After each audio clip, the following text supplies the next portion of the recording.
All right, it's Mama and Pookie's first solo trip together. Say yay! Okay, he's happy, guys, I promise. So this is my first solo trip with any child, because I've always traveled with a nanny. And I'm smiling, but we have a family emergency back home. I had a few family members pass away unexpectedly. Mama? Yes, baby. So I'm taking my son home with me. Mama. Sir, what is happening? Yeah, we're just gonna do a complete reset. I'm probably gonna be in the US for like 6 weeks, which is a pretty long time. I'm gonna take Pookie, and Alora is gonna come with her dad in a week. We, oh, excuse me, I wanna say something. We are flying first class, which is exciting because there's a door, so I can, sorry, you have your own. Mama. So I can actually like shut the door and not have the social anxiety of having a child, because I feel like whenever I fly, sir, give me that. I feel like whenever I fly with children, I get really, really anxious because I feel like people are staring at me, and if the baby cries, I'm like really, really nervous. But I feel like since there's a door, I'll be okay. Say, okay, mama. And he's in a good mood. It's literally currently 1:27 a.m. And I purposely woke him up because I want him to sleep like the first 8 hours of the flight. The flight is 16 hours though, so I'm going through Dallas, and I'm so nervous about it, but I think it's gonna be okay. Wish me luck. All right, guys, we're about 5 or 6 hours in, and he just woke up, so I'm a little nervous because we still have like 10 hours left. It's like a 16-hour flight, and he's already on like a rampage. Why are you being so angry? He's just licking the fruit, not really eating it, praying that they hurry up and bring the eggs and steak here. Yeah. Why are you objecting to all of the fruit? Why? And then? All done. Pray for me. We still have 10 hours left. I still can't believe that. It's a long time. Would you like me to bring the rest of the meals now? Yes,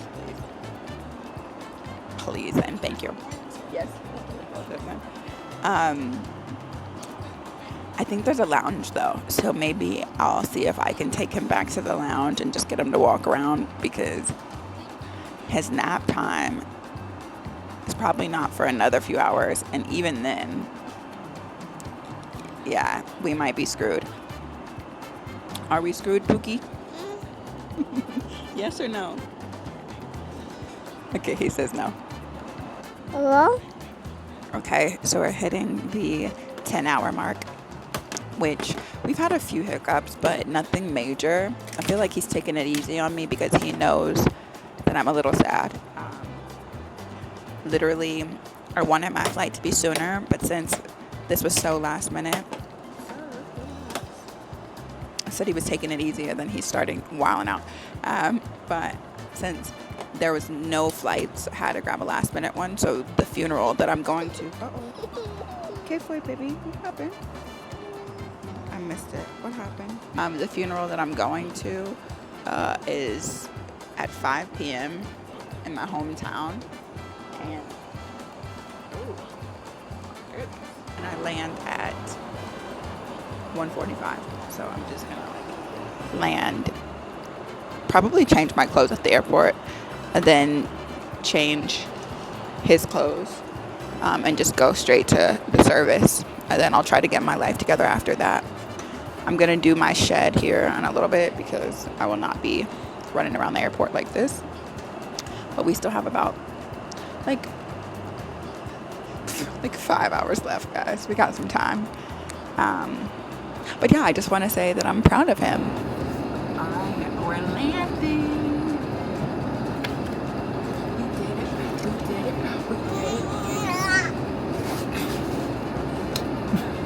I obviously made it home.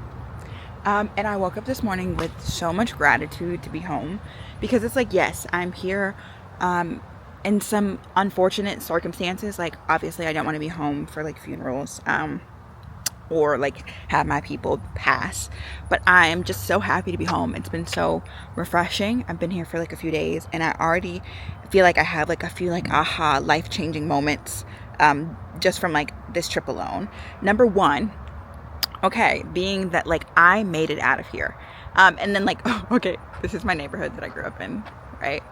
And it's a very nice neighborhood. I'm not saying that it's like a bad neighborhood or anything. It's beautiful, and I would love to like raise children here and all of that. But like, it's a very conservative place, where like we're taught to be like seen and not heard, and like you can't really like voice your opinions. You know, education is like, you know, like the most important thing, but like self-expression is not really as valued as much as I value it in my life. So being here and just seeing like, you know, like walking past like my neighbor's house and having like memories like, oh, I remember when, you know, this happened, or I remember in school where I got yelled at all the time, just for like being expressive, and then like look where I am now. Like for me to have come out of like this place and really just live the life that I live now, not necessarily monetarily, but just like as my truest self, it's just like such an amazing like feeling, if that makes sense. And then having my son here is just like surreal, because it's just like, wow, like I can show my little person like where I grew up. Like we were at the park the other day, and like there's like other moms there, and they're like, oh yeah, like, you know, we just moved here, like what about you? And I was like, oh, like I was born and raised here. I'm just like back visiting with my son. I'm sorry, that's like, oh, aggressively emotional, but it's just like it's full circle moment, and it's like, girl, pat yourself on the back. Like you really have done that, like all the fighting and the crazy, you know, pushing that I've had to do to get to like where I am in my career, and like, you know, with my family and just like my money, my marriage, all of that. Like really, it just feels like, okay, it's definitely paid off, literally and figuratively. Guess who's home? Oh, this was home. I'm home. She's home, but I'm happy guess to have who's here? Yes. Mom's already turned up her nose because we're going to the rodeo, because obviously when we're back in Kansas City, Missouri, we do country things. But I haven't been to a rodeo with my family, because I always used to go to the rodeos back in Texas. So this should be very interesting. Okay, girl.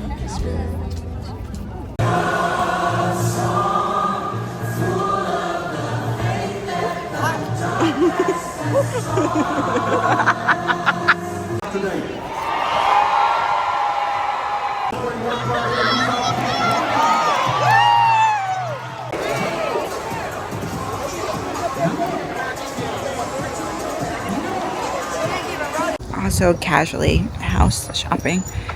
We have been looking to get a place in KC for a long time, but it's just never happened, and I'm not really sure if it's gonna happen now or not, but we're just looking and seeing if something catches our eye. We're in this cute little neighborhood with like the recreation center right by it, and Bookie's here, Daddy's here. It's adorable, like freaking adorable.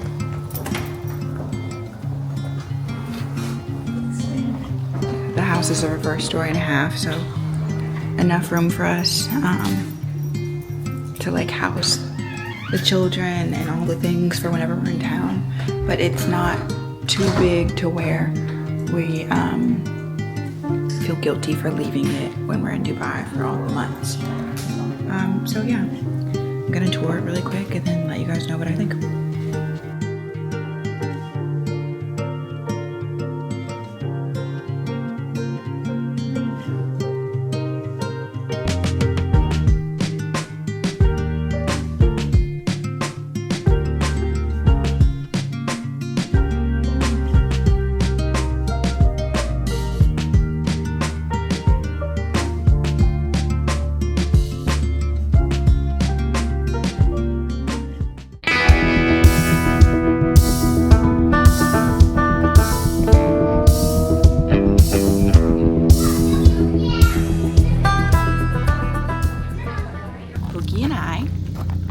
Are at a farm in Kansas, and we're gonna go blueberry and peach and strawberry picking in honor of my friend's daughter. So I have a friend that I've grown up with since a very young age who had a daughter who had the same birthday as Alora, and her daughter passed away a few years ago. So every year they do something in her honor. Usually it's like a walk or like butterfly catching. Today we are picking strawberries and blueberries, and I don't know, it just makes me emotional, but it makes me smile too because I just think that's like such a beautiful way to honor her life by doing the things that she would like to do. And then it just makes me feel like, whew, I have a daughter, you know, who every year my friend texts me like, you know, happy birthday to our girls. So it's a beautiful way for like us to stay connected to each other. Like, I don't know, I just feel like it's like an honor for our girls to be born on the same day. So yeah, I'm not gonna cry, but I'm gonna do that and show you guys how beautiful it can be here in Kansas.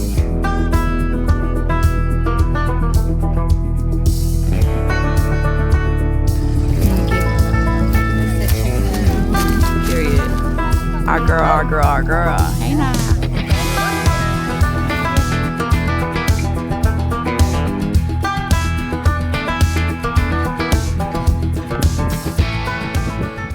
You guys, this is so wholesome. One thing about growing up in a rural place, you just like find things to do outdoors. And it's just so like refreshing, you know, like who would have thought this is how we would be spending our weekend. I don't think you guys know how happy I am that I did that. What a beautiful way to spend my time here. And it's like we're mourning, you know, people that we love, but we're also like celebrating life at the same time. And I normally don't show these parts of me on like social media or my vlogs or anything, but I'm trying my best to be more transparent of a creator and just like get back to who I am as a person. And it's like, no, it's not glitzy or glamorous, but it's real, and this is what I'm dealing with in my real life, and these are the people that I love. And I feel like, and I hope that that resonates with you all, because I really wanted to, and I really want to be able to just be myself and create community with you all. I'm probably not going to show too much more of my life here because now we're getting into like funerals and, you know, like the really sad stuff, and I'll probably just like take a break for a week or two, then pick up my vlogs when I'm back in Dubai. But I am really happy that I got to show you guys that, like, obviously, like, I didn't come from the big dramatic luxury my whole entire life, and that's just like not who I am as a person all the time, even though I thank God that, you know, that's my experience and I get to experience it. I'm just happy that you guys got to see this side of me too. And for those of you that have been in Ride or Die from day one, you've seen this side for a very long time, but I feel like I had lost her for a little bit. So I am, apparently Pookie's happy too. I'm so happy that we're back to it. And I love you guys for tuning in. I love you guys for going on this journey called life with me. And I will see you in a few weeks on the next vlog. Love you, babies.